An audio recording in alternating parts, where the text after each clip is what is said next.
Eu estou aqui para falar com você hoje sobre um assunto bastante interessante do ponto de vista assim, investigativo. Pessoas que gostam de procurar detalhes na palavra de Deus. Para isso eu vou ler o texto bíblico com você. Livro do Evangelho de Mateus, no capítulo 26, a partir do versículo 69, a palavra de Deus diz assim, ó. E Pedro estava sentado no pátio, e uma criada aproximou-se dele e disse, você também estava com Jesus, o Galileu. Mas ele o negou diante de todos, dizendo, não sei do que você está falando. Depois saiu em direção à porta, onde outra criada ouviu e disse aos que estavam ali, este homem estava com Jesus, o Nazareno. E ele, jurando, o negou outra vez, não conheço esse homem. Pouco depois, os que estavam por ali chegaram a Pedro e disseram, certamente você é um deles, o seu modo de falar o denuncia. Aí ele começou a amaldiçoar e a jurar, não conheço esse homem. Imediatamente o galo cantou. Então Pedro se lembrou da palavra que Jesus tinha lhe dito, antes que o galo cante, você me negará 3 vezes. E saindo dali, chorou amargamente. Essa narrativa é uma narrativa interessante. E muitos tendem a entender essa narrativa de uma forma literal. Talvez você já tenha ouvido muitas pregações a respeito desse texto. Mas eu queria chamar a sua atenção para um outro vislumbre. Não tenho a intenção de anular aquilo que você pensa, aquilo que você interpreta, não. Apenas lançar luz sobre esse tema. No ano 35, portanto 2 ou 3 anos após a crucificação de Cristo, nasceu um homem chamado Flávio Josefo Romano. No vernáculo romano, seu nome era Flávio Josefo. E ele era chamado como Yosef ben Matitiahu,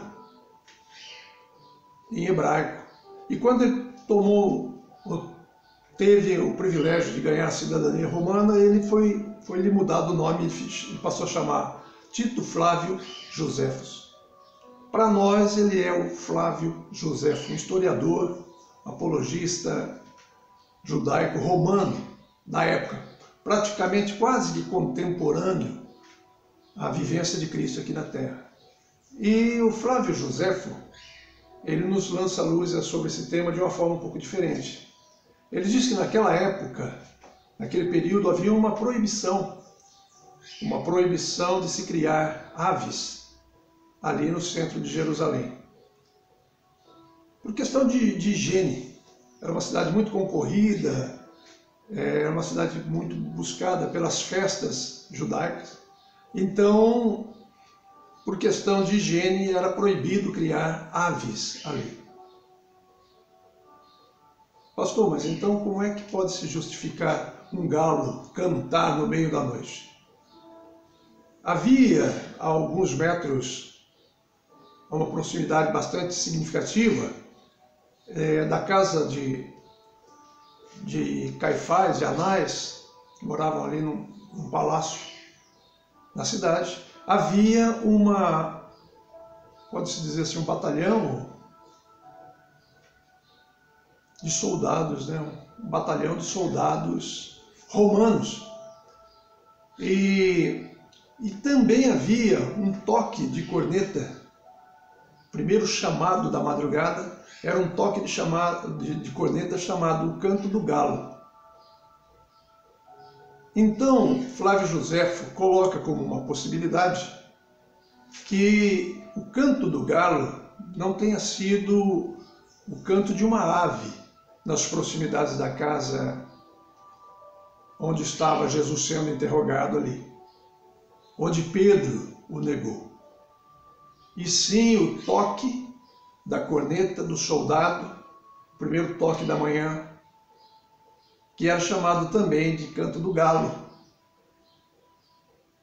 E aí fica para nós uma questão, logicamente que essa questão não vai invalidar em nada a narrativa bíblica, não é importante porque esse aspecto do canto do galo é um assunto totalmente secundário e irrelevante em relação à exegese que se faz do texto.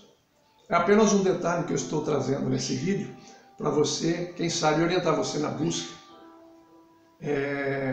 quem sabe despertar em você o desejo de fazer buscas extras bíblicas para conectar a narrativa bíblica, tá certo? Fica com você a questão. Flávio Josefo era um historiador dos mais conceituados e é um historiador dos mais conceituados no nosso meio, aceito no nosso meio. Ele não era cristão na época. A narrativa dele, as pesquisas e as buscas que ele fez não foram orientadas por uma religião, mas sim por um desejo de mostrar os fatos como eles são. E esse é um fato que foi colocado por ele. Fica aí para você fazer uma análise. Não precisa descrer de uma coisa nem de outra, nem substituir nada daquilo que você crê, apenas para acrescentar alguma coisa a mais ao seu conhecimento teológico, tá bom? Se você gostou do vídeo, eu acho interessante esses pontos de vista diferenciados, um pouco fora do nosso paradigma, dá um like aí para mim e também se inscreva no canal para que a gente possa continuar gravando esses vídeos, trazendo esses assuntos à tona para você. Tá bom? Um abraço, Deus te abençoe e fique na paz do Senhor Jesus.